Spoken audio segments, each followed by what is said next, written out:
to run for President of the United States because, quite frankly and clearly, I'm tired of us having a national discussion about left versus right. You know, and the big question today is, where are you on the political spectrum? Are you left? Are you in the center left? Are you right of center? Where are you? And I want us to move out of the left-right divide and start talking about new and better. Because if you look across the United States today, whether it's education, whether it's healthcare, whether it's agriculture, there are new and better ways of solving these old problems. And we can't do it divided. And it seems over the last however many years, it's been a series of people trying to divide us. Who's black, who's white, who's gay, who's straight, who's from the north, who's from the south, who's in a union, who's not in a union. All of these different ways of dividing us. And what's happened over the last 30 or 40 years is apparent. And we saw it in a statistic that came out last week, where CEO pay between 1978 and 2018 increased by 940%. 940%. And the worker increased by 12%. And if you want to continue to peel that back and you look at the African American worker, if you want to talk about women making so much less than men, and then African American women making so much less than white women, this is permeated throughout our economy. And I'm running because I think it's time for new and better around the economy, around healthcare, around education, and all of these other issues. So I'll spare you too much talking to begin with, other than to say that I'm really thankful to be here. I'm thankful to be at this college. I'm thankful to be with you. And this conversation is going to be you asking me questions, but within the context of this campaign, it's going to be about you demanding certain things of me and me asking certain things of you. Because there is no way we're getting out of the mess we're in today without every single American participating in some way on fixing this thing. This is all of our challenge as we move forward. So thank you for the opportunity, and I look forward to going back and forth with you all tonight. Thank you so much. But as we get ready to begin, once again, we will be taking questions from the audience, and I'm sure they have laid down plenty of ground rules in reference to that. To start the conversation, one of the things that the congressman and I were speaking about in the back was reference to HBCUs and with appropriations, the amount of money that has been given out and why that's so important. And I will let him somewhat dive into the rest of that conversation that we were having from there. Yeah, appreciate that. So I heard your introduction.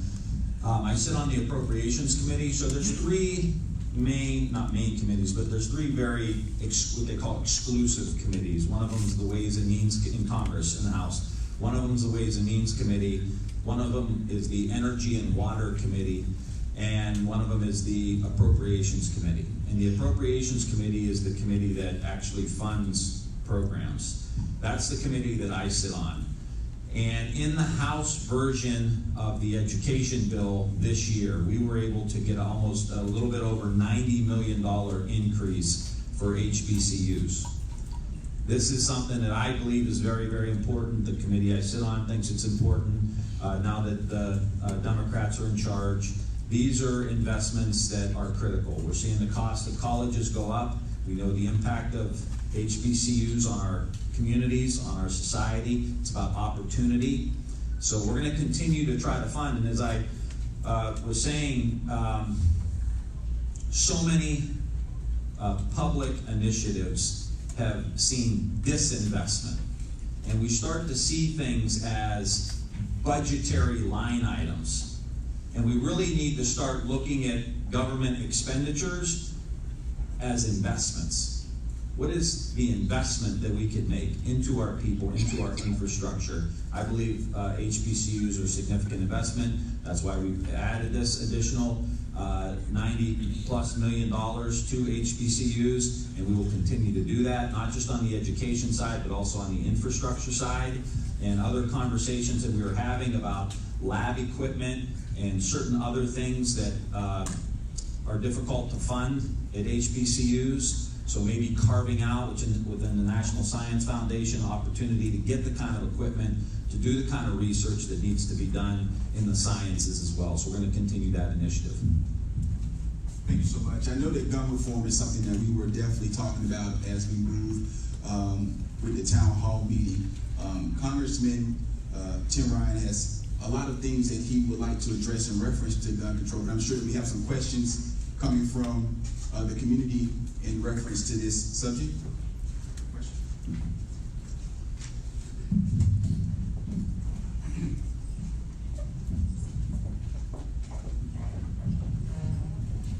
Hello everyone, my name is Sabrina Arnold. I am a junior biology major here at Paine, and I also serve as the 2019-2020 Miss Paine College Monday.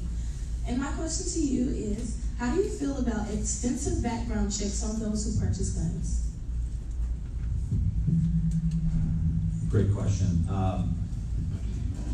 I'm from Ohio, and we had a couple weeks ago an experience that is not dissimilar to something that happened here on this campus a few years back, but we had a shooting. I know you had an active gun person here in Dayton, Ohio, where we lost 9 people in Dayton, and 20-some were injured. And that has been an issue that I think lit a fire in the country. The short answer is yes, I support background checks.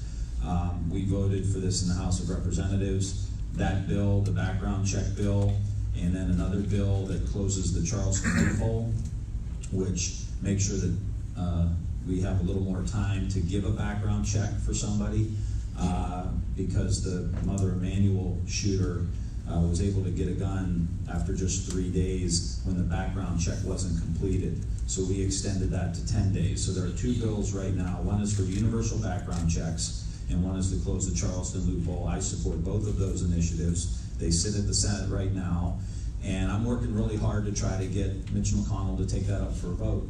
And I've called for the Senate to go back into session, go back to Washington, D.C., and vote on these issues. One, it's mass shootings in the United States that have gotten to a completely unacceptable level, but it's also the deaths day to day, the handgun violence day to day in communities all over the United States, where it's not a mass shooting, which is 4 people or more. It's a couple people, and it's happening everywhere, and we've got to do something about it. Thank you. Give her a round of applause for asking this question. I see a hand in the back. I'm going to move this. I could probably talk loud enough so you can hear me. Follow up on that question. What is your position on assault weapons?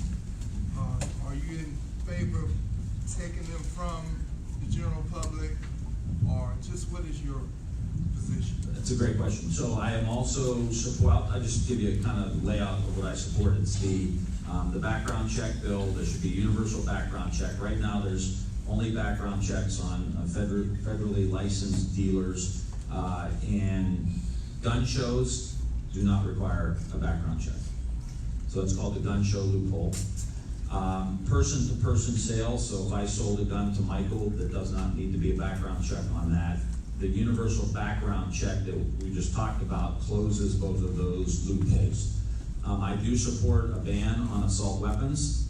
I also support funding to the Center for Disease Control to study gun violence. It's a public health issue in the United States, which is critically important for us to really understand what's happening in society today. So those are the key components, but I do support an assault weapons ban. Questions as we continue to move on with this? Yes. And we have a few elected officials in the audience, and here is one of them, Commissioner Fenoy. And this has nothing to do with gun control, But when I filed my taxes in 2018 and 2017, I got about $8,000 back. And then when the president did the tax, whatever he did, my take-home pay increased about $25 a month. But when I filed my taxes in 2019 to 2018, I ended up owing the state $1,200 and only got about $55 for the federal government. As president, knowing what the tax law is now, would you make any changes? And also the Gold family survivors, their children are taking home less money and having to pay more taxes because of the new tax law.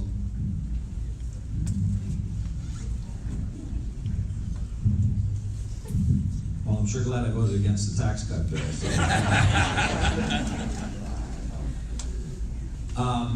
This was the argument I made during the debate for the Republican tax cut bill. This bill cost the American government probably about $2.3 trillion. Okay, we all borrowed. We don't have this money, so we basically said this money that's coming in, we're not going to get it. So we've got to borrow $1.5 trillion, $1.5 trillion, and then by the time we pay interest on that over 10 years, it's going to be about $2.3 trillion of borrowed money from countries like China and others. About 83% of the tax cut went to the top 1%. So I mentioned earlier about the CEO pay going up 940%. That group of people got the vast majority of the tax cut. And that tax cut, they dropped the corporate tax rate to 21%. They dropped the rate for that top 1%. They dropped that rate. And they made those changes permanent. So the corporate tax cut made permanent. The tax cut for the top bracket lowered and made permanent. The tax cut you got 1 year was not made permanent. So they lowered the taxes for everybody else for 1, 2, or 3 years. And then they go away and they get progressively worse. So I don't know what all your deductions and everything are, but that is the most, the best example of how screwed up the system is. When the tax cuts for the wealthiest people in the country are made permanent, and the tax cut for you get a little taste 1 year, and then the next year it goes away. And this has happened to millions of people across the United States. What I think we need to do is we have to raise taxes on the top 1% and the top 1/10 of 1%.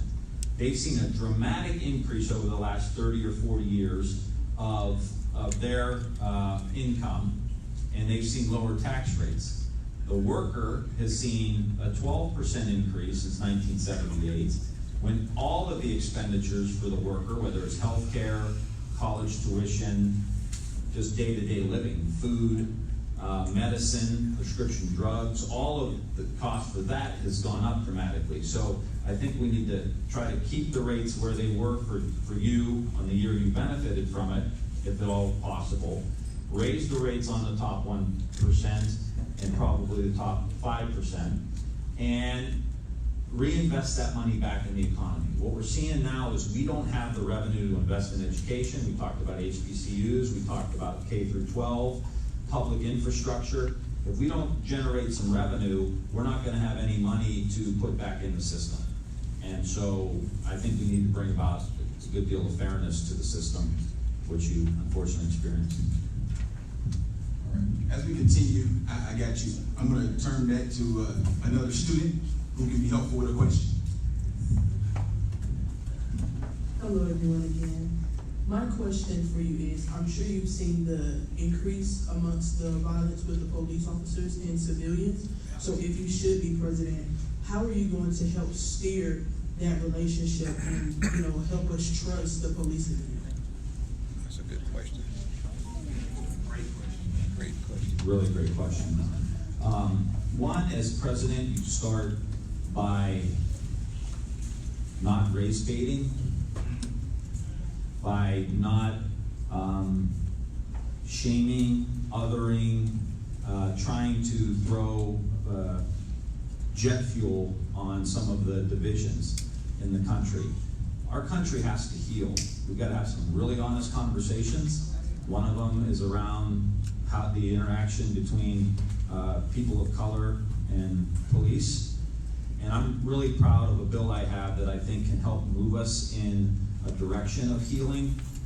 It's a police immersion training bill, and it's one of the only bills in Congress that has the support of both the NAACP and the Fraternal Order of Police.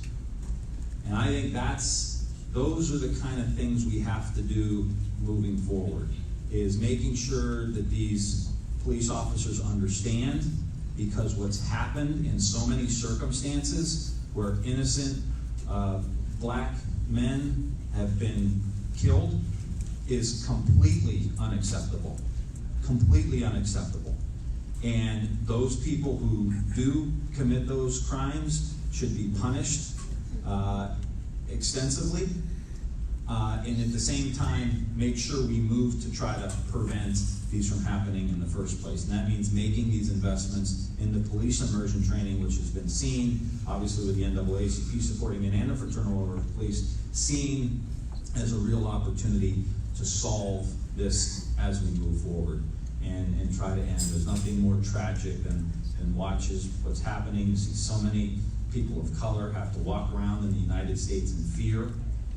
Fear to drive, fear to walk at night, fear to go places. To me, that's unacceptable. And again, I will make this a national priority for us. Thank you so much. I think that was an excellent answer. Another question. Yes, my questions are twofold. First, if you were going to choose a person to be head of the Department of Education, what would the qualifications be? Because from what we've seen with Ms. DeVos, not knowing the difference between proficiency and growth, as a future educator, I believe that is absolutely unacceptable. That's something that's taught in our first education class. Moreover, seeing the cost of college and how it increases, I know that you have expressed your interest in making sure that college is free for everyone. Seeing the way the economy is, what programs specifically do you plan on potentially streamlining so you can reallocate those funds into the Department of Education? And what other funds do you plan on actually reassigning so you can actually put those there without trying to increase the deficit more than it already is?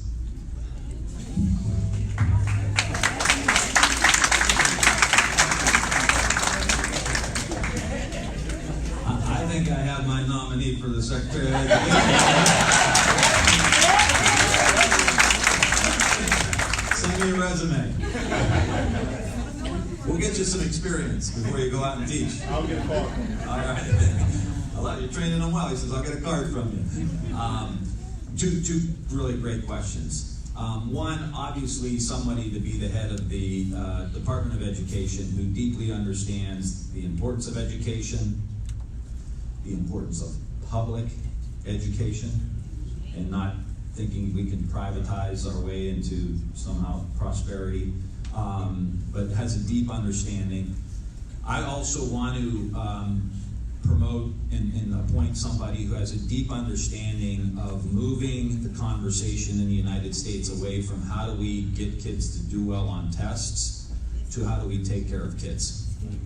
Because if we don't start taking care of our kids, the test scores are never going to come around. So I will appoint somebody who has a deep understanding of trauma-informed curriculum.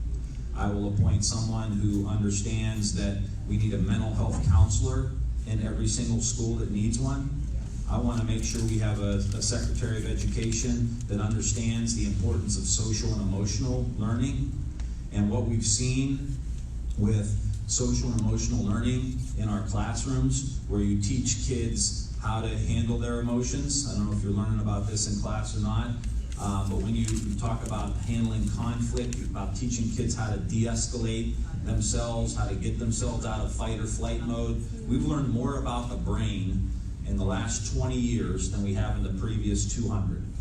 And we know that when a kid's brain is in fight or flight mode, for whatever reason, you literally can't access your prefrontal cortex, which is where what we call your executive functions are.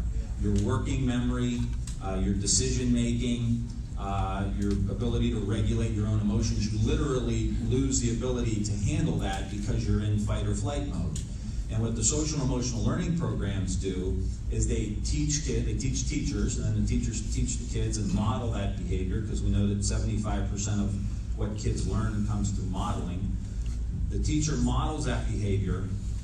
We give them techniques to learn how to de-escalate, how to get out of fight or flight.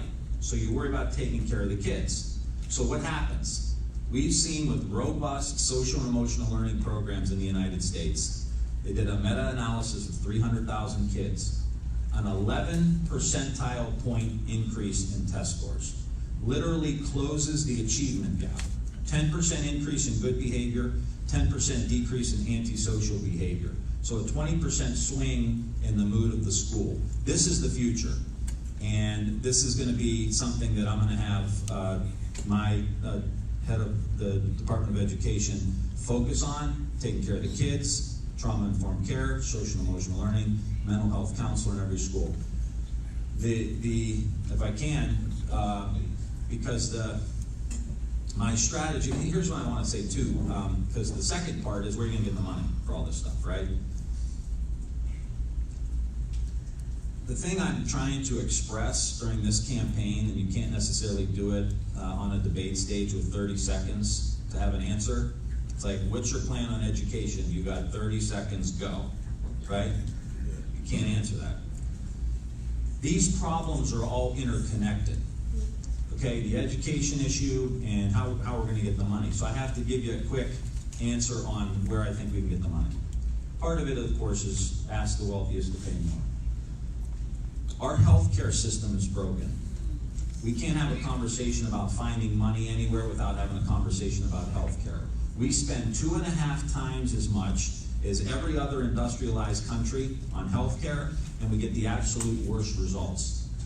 And 2/3, about 75% of our healthcare costs are chronic diseases that are largely preventable.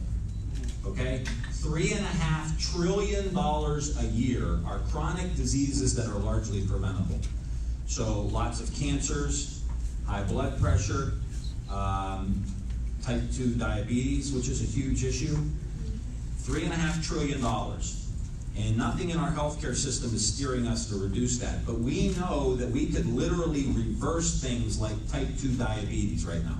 There are programs out in the country that are actually reversing it. And you use food as medicine, you have interventions, you change diet, and you begin to reverse and reduce the cost of a type 2 diabetic. A diabetic type 2 costs $14,000 a year. And with a $5,000 intervention, you can reverse it.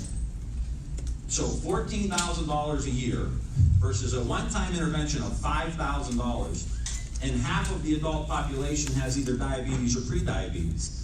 So we can drive down the cost of healthcare and free up money to the tune of billions of dollars to invest in education and begin to pay down our debt. That's what a modern, thinking, compassionate political party, I believe, stands for. That's what a modern, progressive, innovative country should do, is figure out how do we get healthy, save money, and then take that money and invest it back into the American people.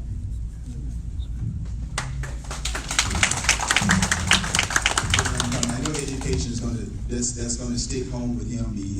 Your wife's a teacher. My wife is a teacher. Wife is a teacher. Education, great question. Education is such a strong thing. I'm glad he asked, who would you pick? Now, so I'm not going to ask you a particular name, but if you were, once we get to the next stage of this and you start to figure out who would be your running mate, what type of person, because I want to get a name out there, but what type of person, knowing the qualities that you have, the qualities that you were looking for, what type of person would you look for as a running mate? The honest answer is someone who could help me beat Donald Trump.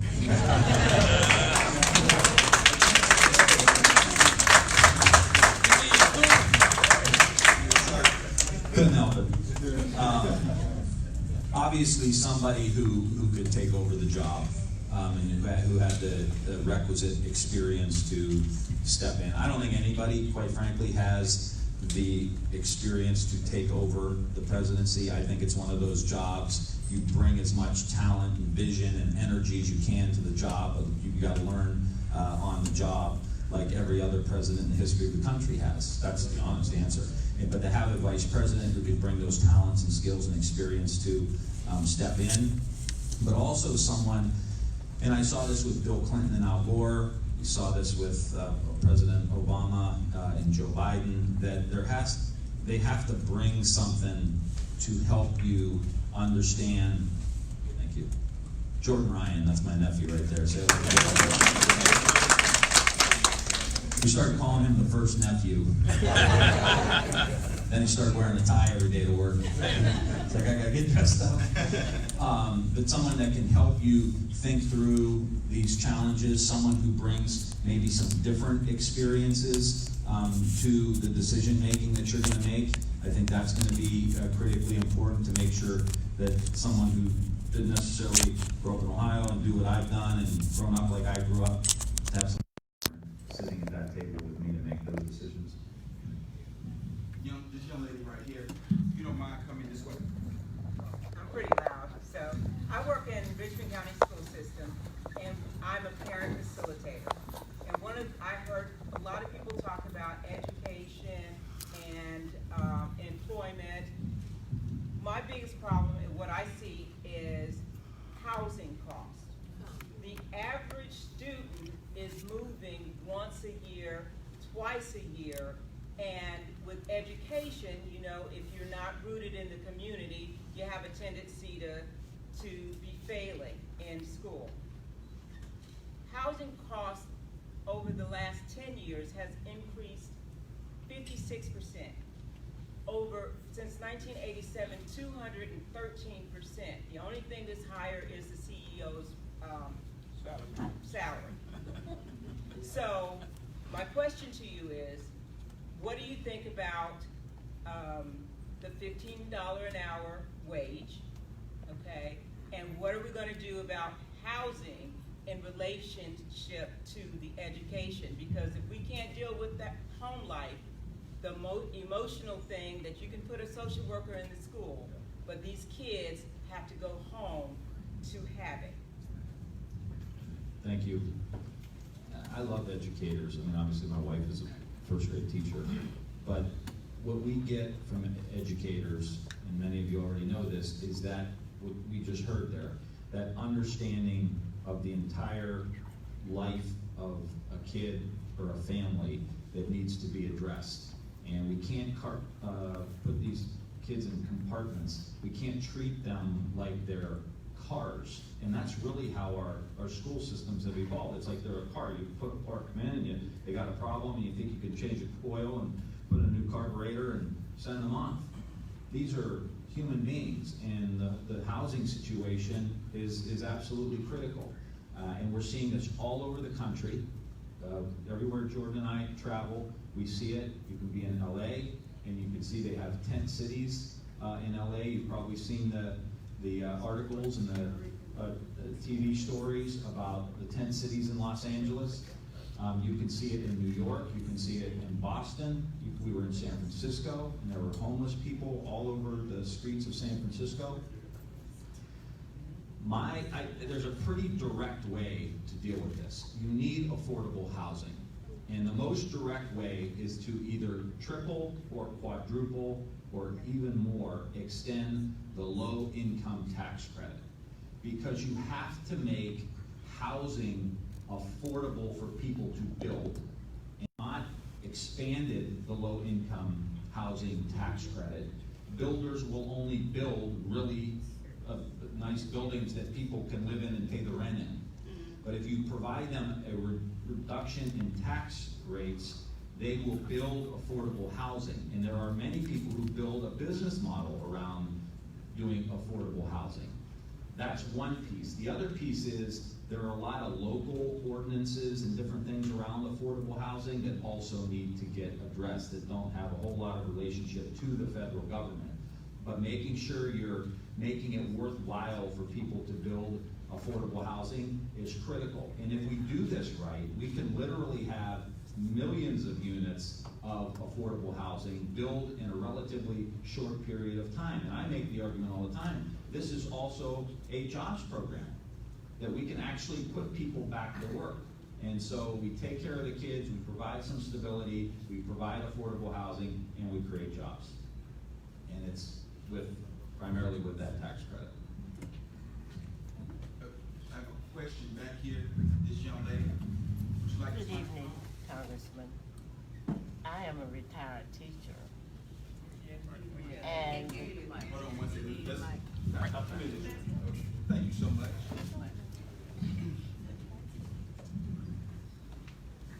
we are living in some very serious times. I just celebrated 60 years being out of high school with my class. And you know what we talked about? We talked about Jim Crow. That's what we talked about. In 1954, Brown versus Board of Education was handed down.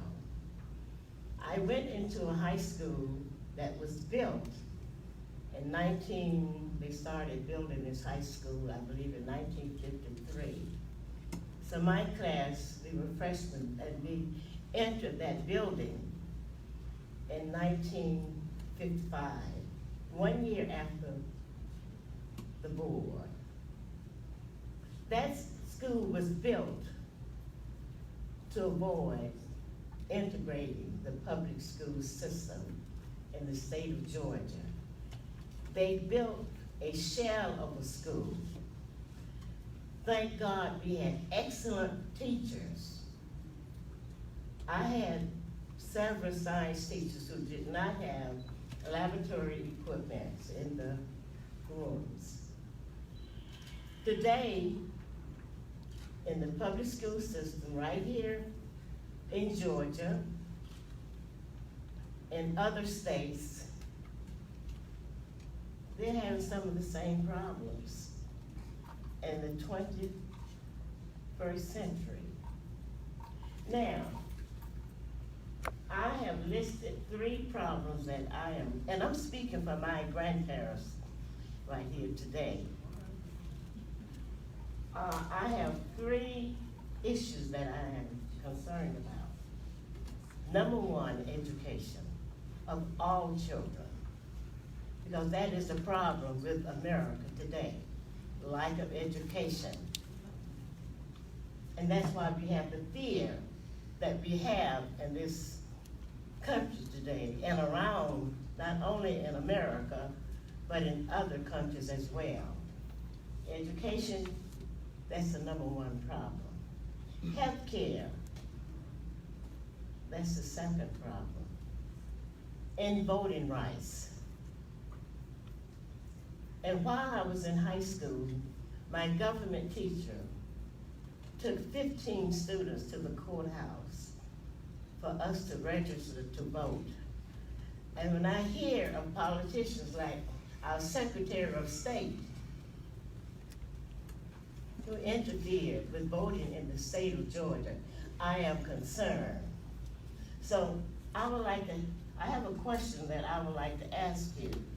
Would you be willing to have a conversation on the racial problem in America? We need a conversation, something similar that they had in South Africa. We have never dealt with the issue of race in this country. And until we deal with this issue of race, we're going to have these problems, because beneath I remember when they were writing the Constitution, there was a gag order on slavery, because no one really wanted to deal with it. So we need to deal with this problem. So I'm asking you, if you were to become president of this nation, would you have a serious conversation on race? I have 4 lovely grandchildren. I'm very fearful of what is happening right now.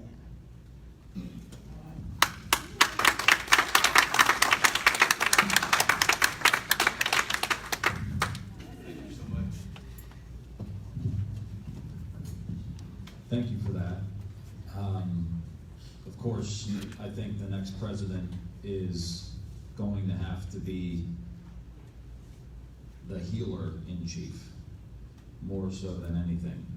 And the issue of race has got to be a front and center issue on how we talk about it. Your grandkids are probably the same age as my kids. Mason is 16, Bella's 15, and Brady's 5. And I'm scared to death, like you are, that this country is moving in a direction of more fear, more anger, more violence. And I believe that the next president has got to have this conversation. And it's can't just be a conversation, it's got to be action items that are happening the same time as the conversation is happening.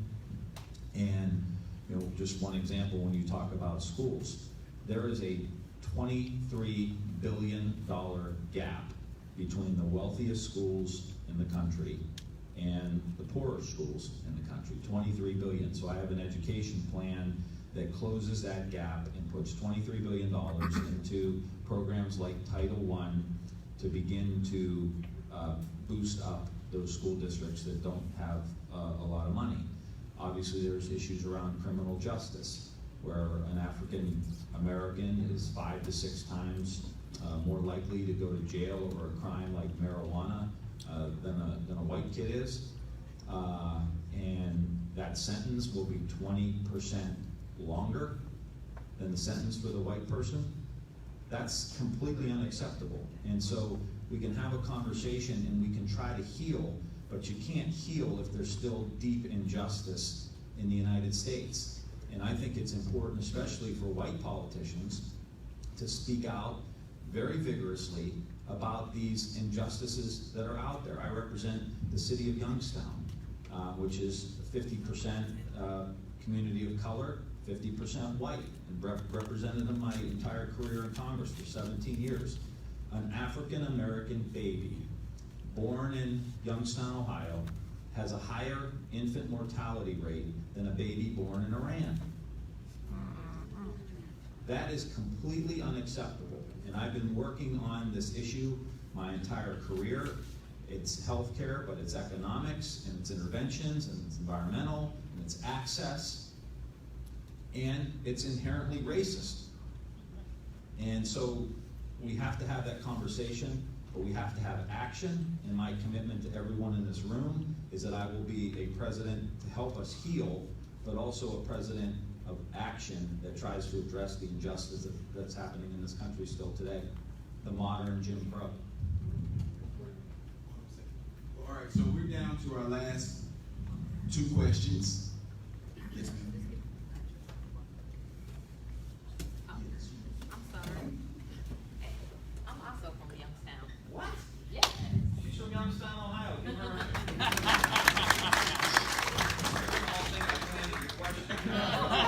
someone from Youngstown. I Go know. ahead, ask anything. Ask anything you want. Lorraine, do you know where Lorraine is? I sure do.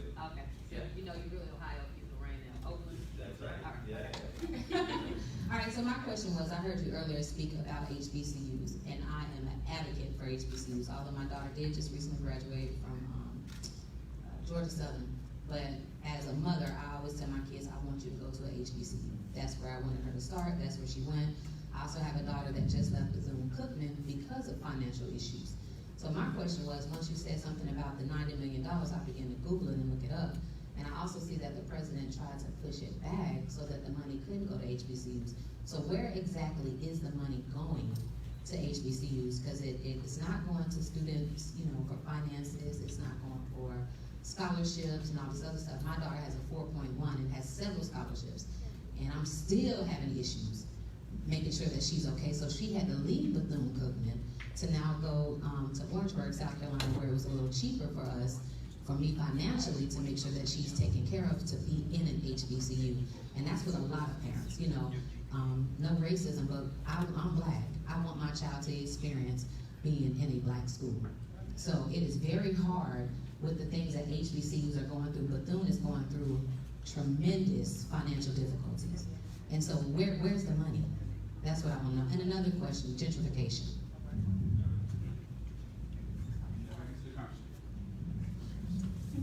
Thank you. So the increase in, obviously, the budgets for, really since 2010.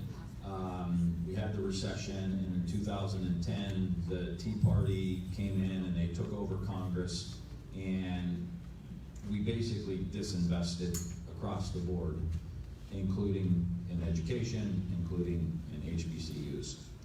The money that I just talked about passed the House of Representatives, so it's not in the system yet. It passed the House. We put in the House a $90-some million increase. That still has to go to the Senate to get approved and then signed by, hopefully signed by the President at some point. Can't promise either of those things will happen, but I want to communicate to you that this is a priority for me, and it's a priority on my committee and for us in the House to do that. So that money has not yet made its way in the system. I think what you're talking about is probably what the President is doing now with the budget, where, you know, we send the money to the Department of Education, and when it's you know, the President then has control, and the President's Secretary of Education has control over it. So you may be talking about something along those lines. So hopefully the increase is coming. I think it's important, in my estimation, that not only does a guy like me become president, but we also have to win the Senate back, because Mitch McConnell is blocking so many pieces of legislation, including gun reform and including these investments that we want to make. So it's important for us to take back the Senate as well. And obviously on the issue of gentrification, this is something that we're seeing across the country, primarily in some of these urban areas that are growing. We were just at a church I was in with the pastor in Greenville, and literally, you know, looking out his window, there was a $600,000 home, and a home that wasn't, I don't know how much it was, but it wasn't $600,000. And so, again, I think this gets into affordable housing. It gets into making sure that local development takes into account, you know, people, communities of color, because this is where this is happening. And it also speaks to, all these problems are interconnected. It also speaks to issues around transportation, other investments into the communities. But from the federal standpoint, we've got to incentivize making sure that there's enough affordability, affordable homes, and that gets back to the previous question around low-income tax credits. Last question, this young man right here. Hello everyone, my name is James Mason. I am a sophomore here at Paine College, and I currently serve as the Executive Secretary for the Student Government Association for the 2019-2020 academic school year. My question is, how do you feel about our current criminal justice system?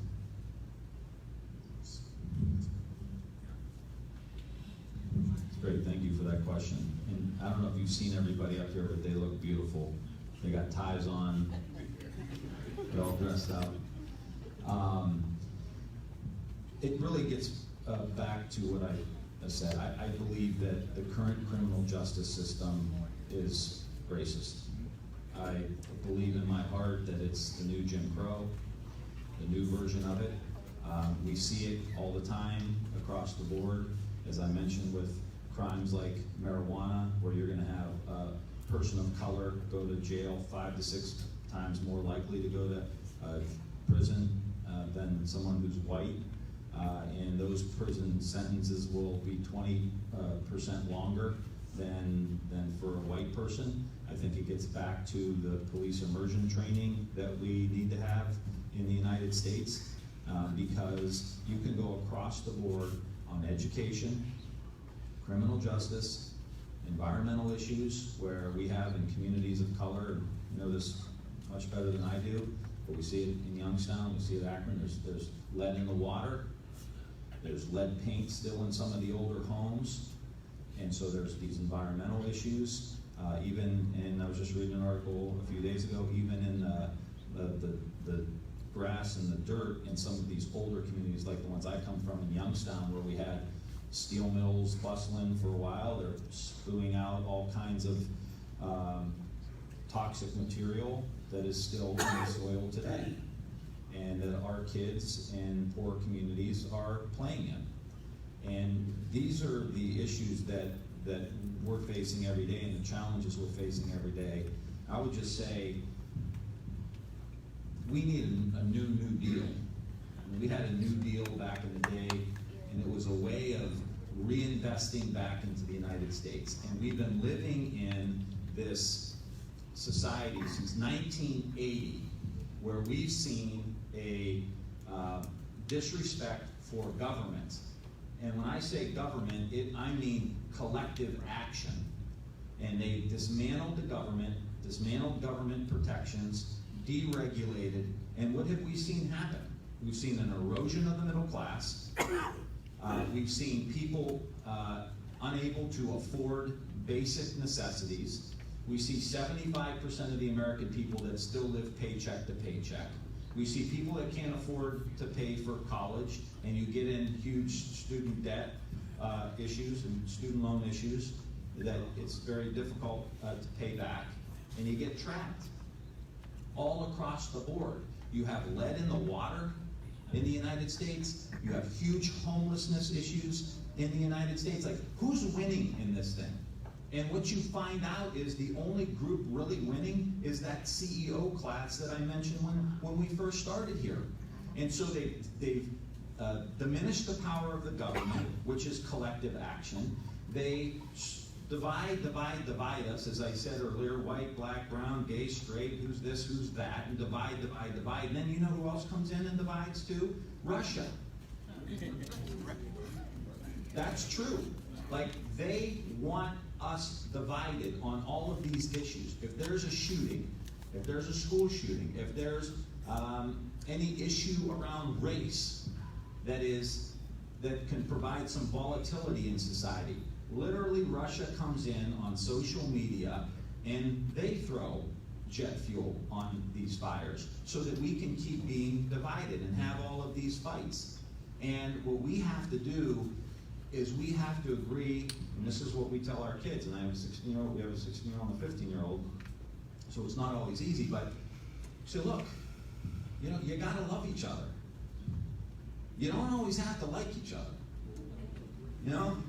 I said they're 16 and 15, so they're not always gonna like each other. But I feel that same way as our country.